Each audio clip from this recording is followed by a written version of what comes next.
Your honour, আমরা একেবারে অন্যরকম মামলা শুরু করতে চলেছি। যে কোনো মামলায় বিচারপতিরা বিচার করে থাকেন অভিযুক্তদের। কারা অভিযুক্ত? না, যাদের ব্যাপারে বলা হচ্ছে তারা কোনো না কোনোভাবে আইন ভেঙেছেন।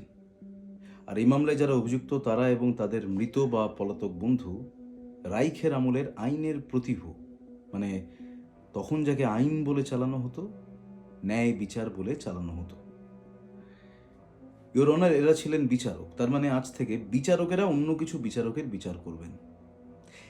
একজন বিচারক এবং শুধুমাত্র একজন বিচারকই জানেন যে বিচার ব্যবস্থা শুধুমাত্র এই বিচার কক্ষের বিষয় নয়।